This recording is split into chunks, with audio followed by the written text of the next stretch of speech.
While the vaccination campaign continues in America and the world, a sudden cause for concern. The Johnson & Johnson medicine put on pause. Local expert Dr. Sunil Joshi joins us. The issues at the southern border come into focus. A Northeast Florida member of Congress shares her story of seeing what she believes is a humanitarian crisis firsthand.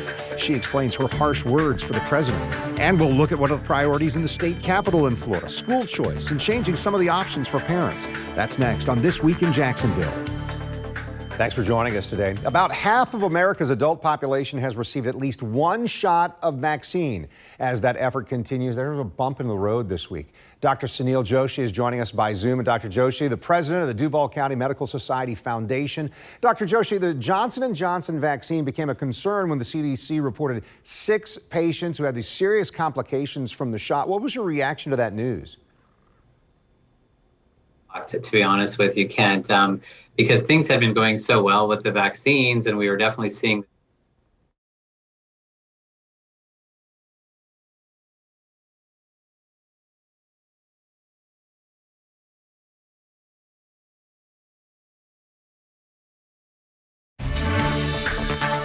While the vaccination campaign continues in America and the world, a sudden cause for concern. The Johnson & Johnson medicine put on pause. Local expert Dr. Sunil Joshi joins us. The issues at the southern border come into focus. A Northeast Florida member of Congress shares her story of seeing what she believes is a humanitarian crisis firsthand.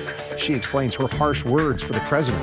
And we'll look at what are the priorities in the state capitol in Florida, school choice, and changing some of the options for parents. That's next on This Week in Jacksonville. I'm glad you're with us today. Thank you for joining us. About half of America's adult population has received at least one shot of COVID-19 vaccine.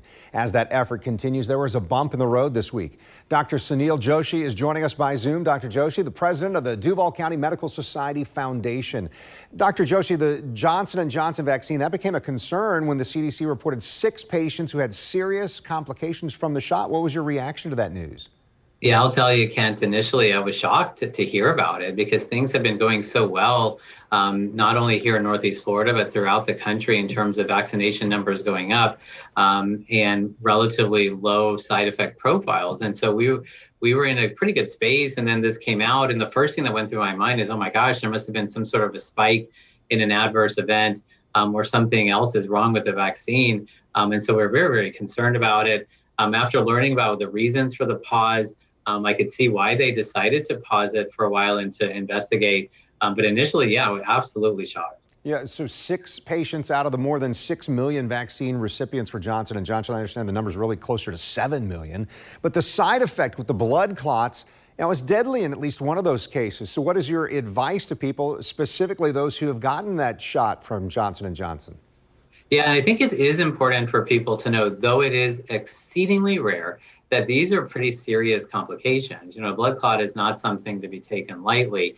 And so if you have received the Johnson & Johnson vaccine and it's been less than 2 to 3 weeks since you've received it, you're fine unless you're having some of those significant symptoms that we were talking about and that we've talked about in the past, which is severe headaches, shortness of breath, leg pain, or severe abdominal pain. If you're having any of those symptoms within the first 2 to 3 weeks of the Johnson & Johnson vaccine, please discuss that with your healthcare provider. If you're not having those symptoms and you're having just some of the other typical side effects of the joint pains and aches and low-grade fevers that a lot of us received after getting these vaccines, then that's nothing out of the ordinary, and you should not be concerned about these serious consequences. And ultimately, remember that these serious outcomes are exceedingly rare, less than 1 in a million. But do take it seriously if you have those symptoms and talk to your primary care doctor. Dr. Joshi, we really appreciate it. You answered questions for our viewers doing that online this week. What are the biggest concerns that you heard from people?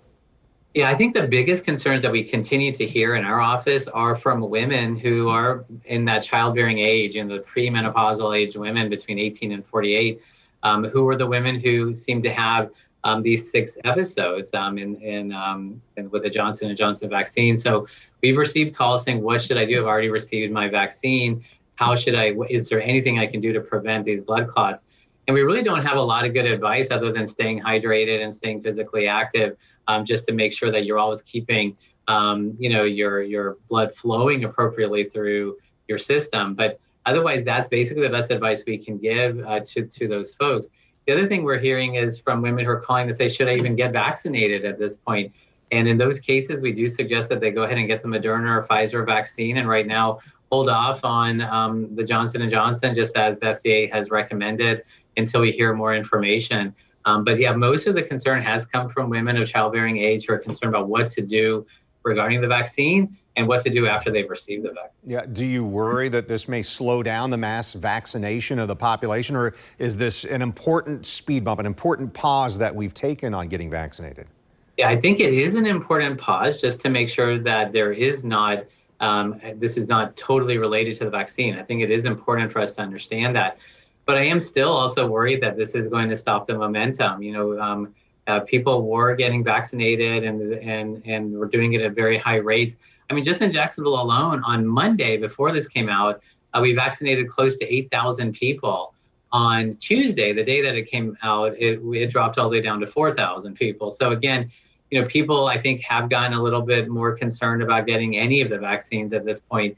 And so there is definitely concern about that. The quicker that we can get through this pause, the better. And educating people about the safety of all of the vaccines, but in particular the Moderna and Pfizer vaccine, is still paramount. Yeah, and with or without what happened with Johnson & Johnson, how would you explain to people that they should get vaccinated if they are hesitating? There's a large part of the population that says, I'm just not sure yet. Yep. And so, generally speaking, even with this particular severe outcome, these are relatively rare phenomena. I mean, you're talking about less than 1 in a million, even with the Johnson & Johnson vaccine. But if you go back to the Pfizer and Moderna vaccine, that, there have been over 100 million doses of these vaccines given in this country since December of 2020.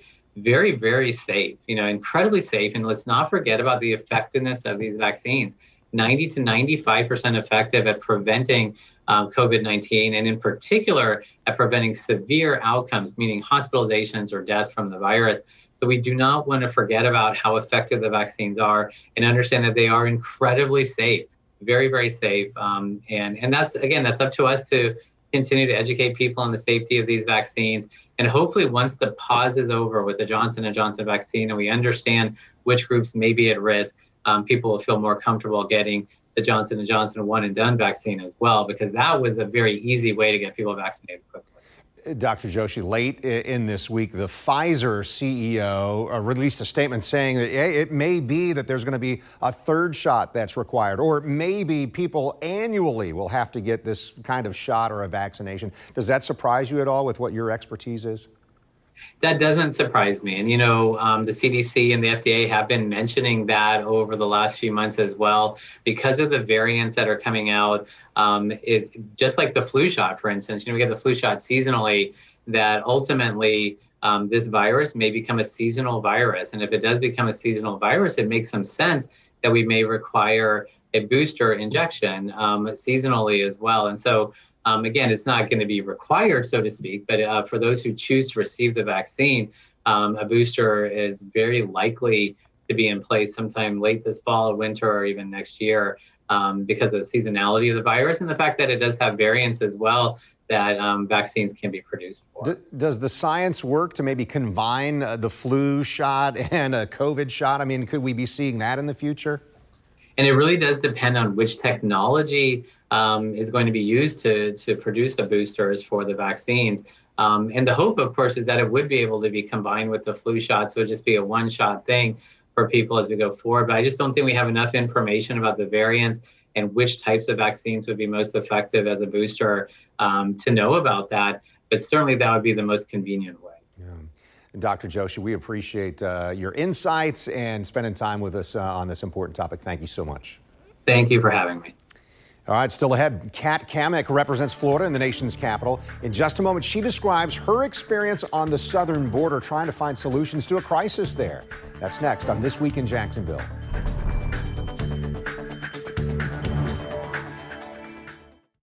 You're watching This Week in Jacksonville with Kent Justice.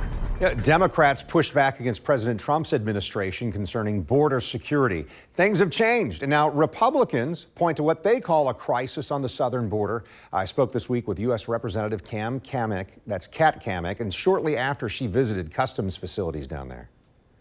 The two trips that I've taken to the border in the past week and a half have been horrific, absolutely heartbreaking and infuriating all at the same time. I went to McAllen, Texas, and the surrounding areas, so Mission, Texas, Hidalgo.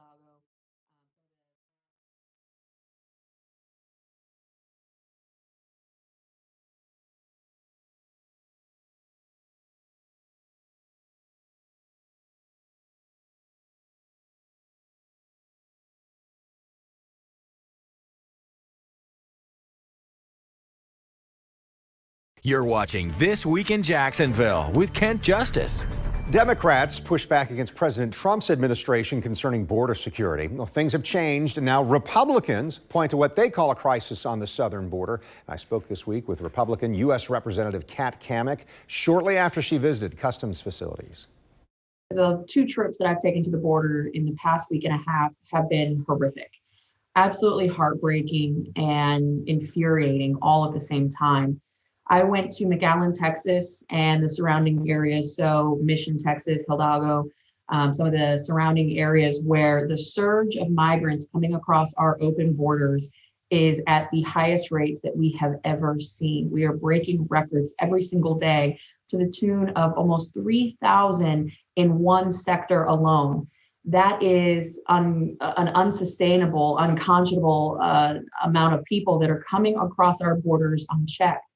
This is what is happening. We as Americans are inviting people to come here illegally and break the law. Our administration has incentivized people to come here because we have seen that the administration is not going to enforce the rule of law or the laws on the book. Let me interject there. I think a lot of people say, well, wait a second, when Republican administration was in charge here, Democrats would criticize what was happening at the border. How is it any different now that a Democrat is president and President Biden's administration is in charge of this? Well, there's a stark difference. So not only are we seeing surges of levels that we've never seen before, this isn't a trend that happens every year. What we saw is the day that President Biden, by executive order, stripped the MPP policy, which is the Migrant Protection Protocol, which said that if you are coming here to America from the southwest border and claiming asylum, you would get a piece of paper that processed you that said you need to return to Mexico or Honduras or Guatemala and El Salvador, and then you would go through the proper protocol in that country through the embassy or the consulate system. The other thing that we've heard repeatedly from dozens of Border Patrol agents is the wall. The president stopped the construction of the wall on day one. I myself have toured miles and miles of border wall where the construction has stopped. This is a problem for a number of reasons. One, the contracts are still in place. So every single day, American taxpayers are still paying to build a wall that's not getting built. The contractors are still making money. Congresswoman, we know that the administration announced this week there have been some agreements with some of those Central American countries that they are going to secure their borders so we don't have as many migrants coming to our southern border. Is that a step forward in your opinion? It's a step forward for sure. Again, by executive order, Biden had removed all of the agreements that we had in place with our Central American partners. And again, it's a dollar short and a day late. You know, we've already had a massive surge and so many more on the way. When we have over 100,000 in just 1 month, that is unsustainable. So we're going to be dealing with the fallout for months, possibly years on this. We have got to get serious on putting pressure on our Mexican partners, on our Central American partners to secure their borders.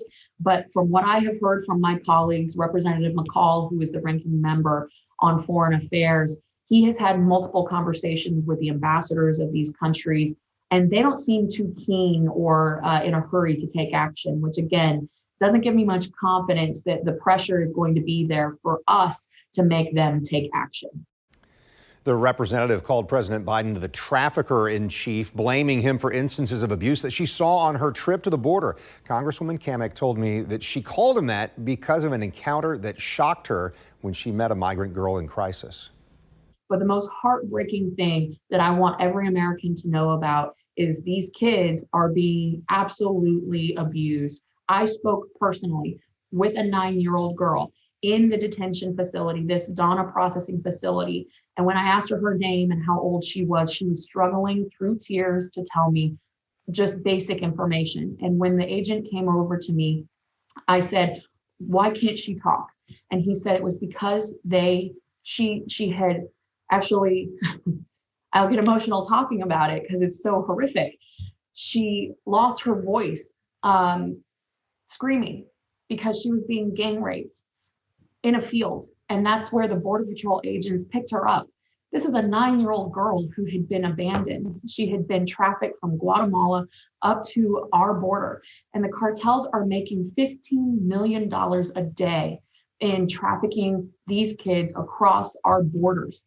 It is a great day in America if you are a member of the cartel, because our President Biden, has told our agents to stand down and not enforce the rules and the laws that are on the books. And the kids that are being trafficked and abused are paying the price for it right now. But again, this is why it's so important that we get to securing the border immediately. Without a secure border, we do not have a sovereign nation. And these folks, over 30,000, have been released into our country, and we have no idea where they are headed. So the presidents of both Mexico and Guatemala this last week called President Biden's messaging confusing because of how that message were translated into those countries. The messages, they said, seemed to tell families in their countries that America would take their children. All right, stay with us. Coming up next, a look at one of the legislative priorities in Florida this year, the tandem bills concerning school choice. Next on This Week in Jacksonville.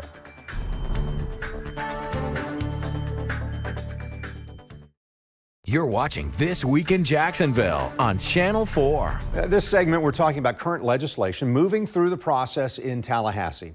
House Bill 7045 and Senate Bill 48, they're related to school choice. In summary, those who support the bill say that the legislation would provide parents with more flexibility to meet educational needs of their child. And that includes using education savings accounts and allows students to use some of the funding for broadband and digital services. Those against the school choice bills argue that the legislation would increase the chance for resources to be diverted away from traditional public schools if parents choose to use a scholarship.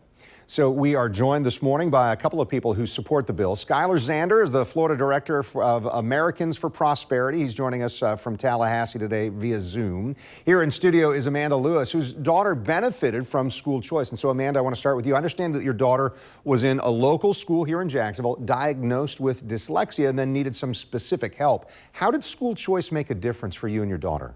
So, Ken, school choice allowed me to take my daughter from Finnegan Elementary, who has a unique learning disability, dyslexia, and she was able to get the help that she needed at Grasp Academy. She's in 6th grade, went from making D's and F's, unfortunately, to AB honor roll, and it's made a world of difference. She's got more of the help she needs with her dyslexia, more help from the school, the paras, everything.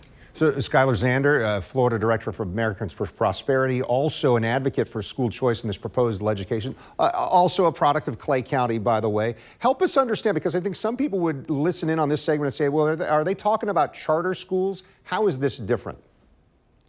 Yeah, Kent, thanks for having us. I mean, this bill would expand the ability for folks to go to private schools or use these funds, depending if the Senate bill were to pass, for other things, like you mentioned, like broadband, like virtual education and other opportunities that the state of Florida offers and the private marketplace offers. So you just heard some of Amanda's story there. Is that just an example of how people can use this? Are there other issues that a student might be struggling in the traditional school and say, hey, I need this opportunity to choose a different place?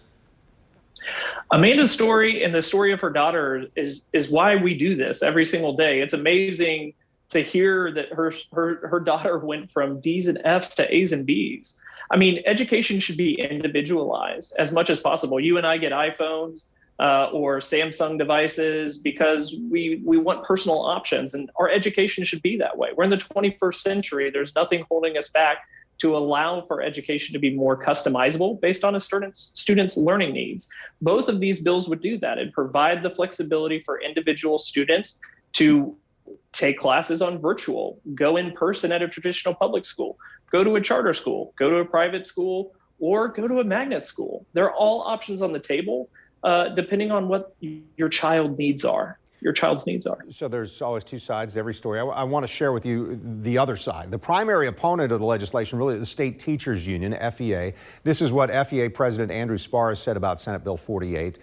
Parents want lawmakers to invest in and support public schools. This bill does the opposite and would drain away more resources from the schools that educate the great majority of the state's children. Amanda Lewis, I want to hear from you. That's what the other side says. What would you say to someone who tells you that's why they can't support this? Why would you say it's important? Ken, thank you. I would disagree completely.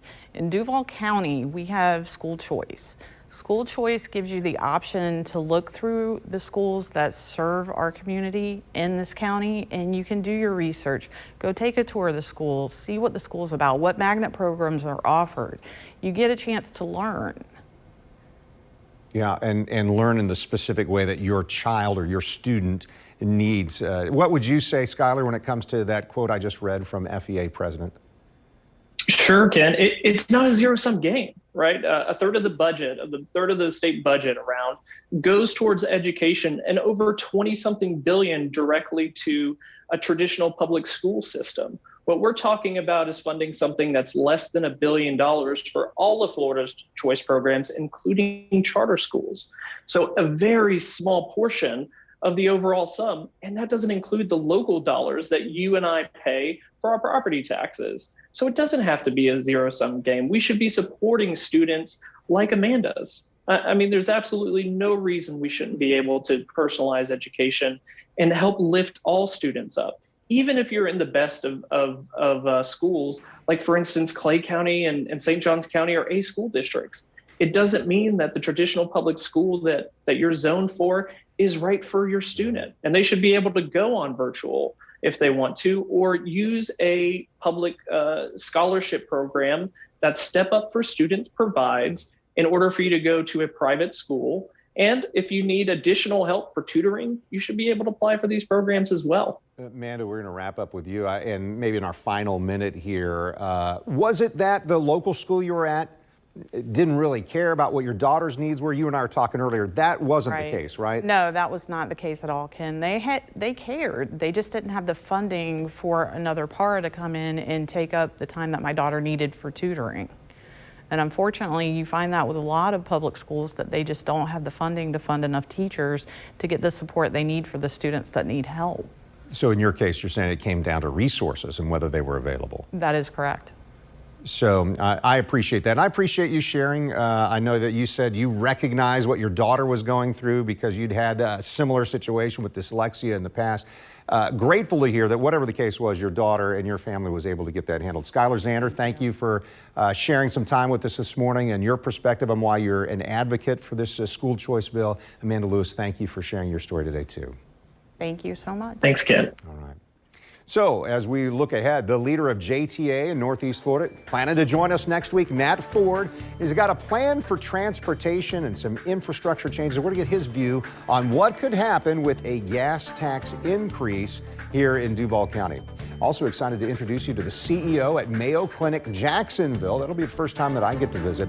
So join us for that next Sunday. This Week in Jacksonville airs each Sunday morning at this time. I'm Kent Justice. Thanks for watching on air on Channel 4 and the CW 17. And you can find us online at news4jax.com. See why every day more people are choosing News 4 Jax, Northeast Florida and South Georgia's #1 source for local news.